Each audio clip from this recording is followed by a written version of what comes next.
porte ouverte sur le thème intitulé « Zone humide, opportunité pour un Sahel en paix, durable et prospère ».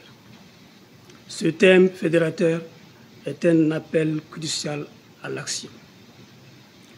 Mesdames et messieurs, reconnus depuis longtemps comme des écosystèmes les plus productifs, aujourd'hui, les zones humides connaissent un stress hybride croissant dont les plus importantes causes sont le changement climatique, l'accroissement des besoins en eau pour l'alimentation, pour la production d'énergie et pour l'irrigation.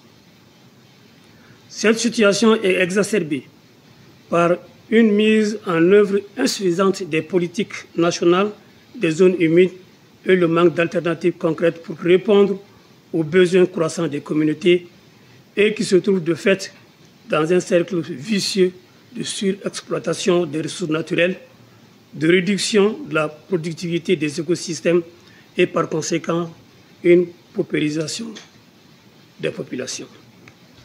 Ce déséquilibre entre les services d'approvisionnement des écosystèmes et la croissance démographique a toujours entraîné une compétition autour des ressources naturelles, particulièrement l'eau, et par conséquent des conflits dans leur gestion et leur exploitation. Au regard d'un bilan hydrologique dense ayant donné naissance à de vastes réseaux de zones humides, les pays du Sahel regorgent de grandes potentialités pour soutenir un développement durable. Ces potentialités qui sont liées à l'existence de bassins hydrographiques, des lacs et d'autres écotones sont des facteurs qui peuvent permettre d'asseoir des éléments de la paix et du développement durable si des mesures organisationnelles, institutionnelles et de gouvernance fortes sont mises en place.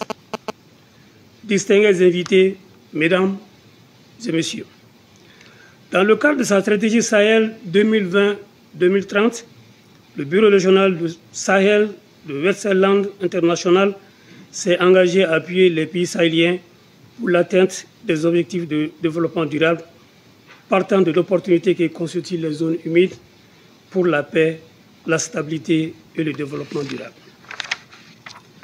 C'est dans cette optique que la table ronde sur le thème « Les zones humides, un espoir pour la paix, la stabilité et le développement durable au Sahel » fut organisée les 20, 21 et 22 juillet 2022 avec le soutien de l'ambassade du Royaume des Pays-Bas en collaboration avec la Direction nationale de l'hydraulique du Mali. Cet événement majeur a eu la participation physique et en ligne de plusieurs parties prenantes telles que les organisations de bassin, autorités du bassin du Niger, autorités du bassin de la Volta, Organisation pour la mise en valeur du fleuve Sénégal, les gouvernements sahéliens et d'Afrique de l'Ouest, notamment le Burkina Faso, le Mali, la Guinée, les organisations de la société civile et ONG ainsi que les partenaires techniques et financiers. À l'issue des débats et discussions, lors de cette table ronde, 24 actions prioritaires à l'horizon 2030 ont été retenues et approuvées par les parties prenantes et structurées dans 5 thèmes fédérateurs, à savoir paix et sécurité, biodiversité, dialogue, coopération et gouvernance, moyens de subsistance, gestion intégrée des ressources en eau.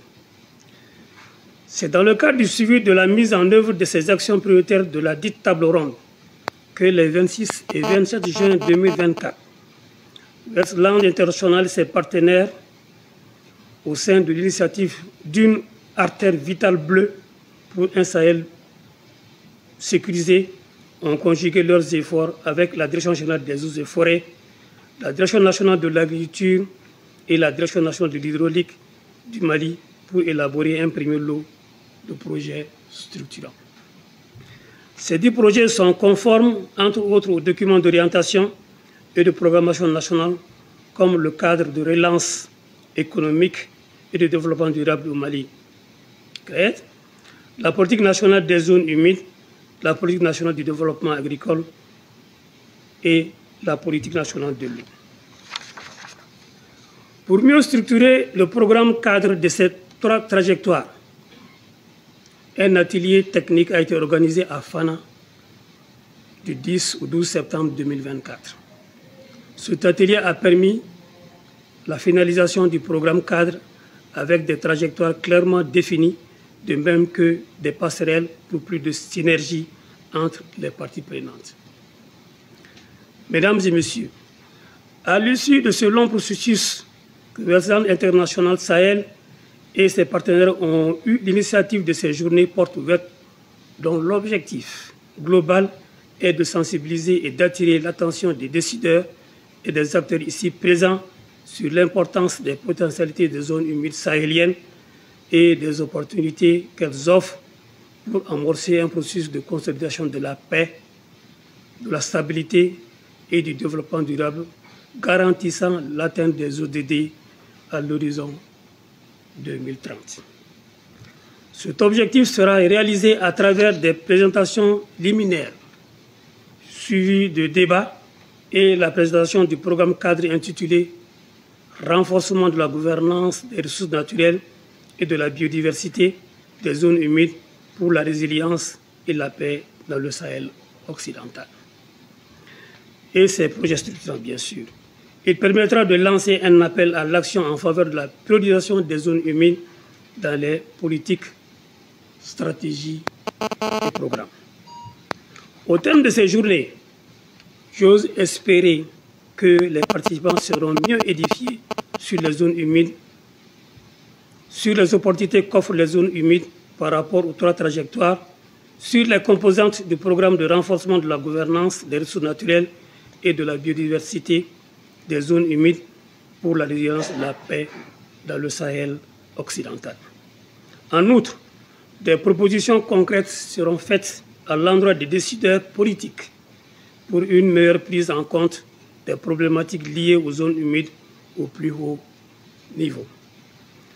Enfin, il est attendu d'identifier des pistes d'une meilleure mobilisation des ressources à la mise en œuvre du programme cadre sur la biodiversité, l'agir et la résilience des communautés face au changement climatique.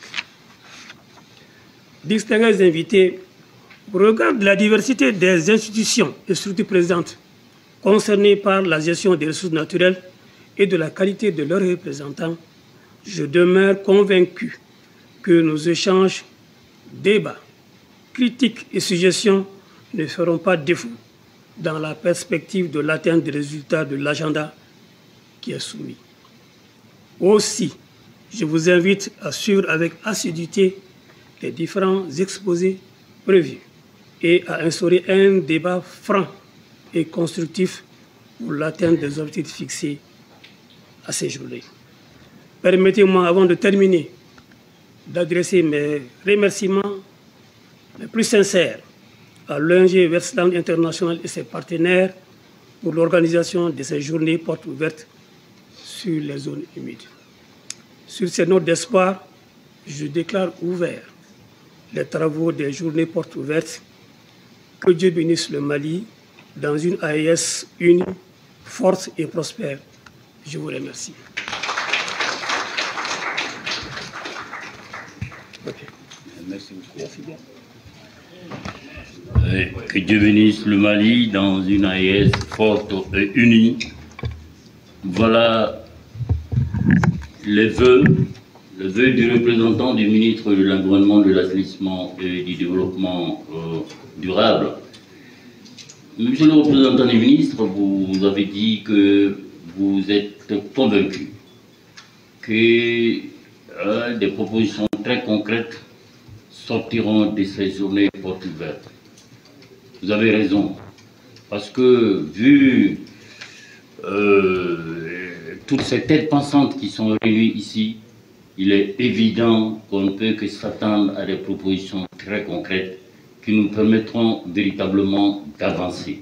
C'est ce que vous espérez et je suis persuadé que c'est ce qui va se passer au regard n'est-ce pas, de la représentativité de toutes les personnes là, ici, présentes, monsieur le représentant du ministre. Alors, nous allons vous permettre à vous, monsieur le représentant du ministre, de bien vouloir certainement suspendre la séance pour nous permettre d'aller à la séance photo, parce que les journalistes ils sont très nombreux ici.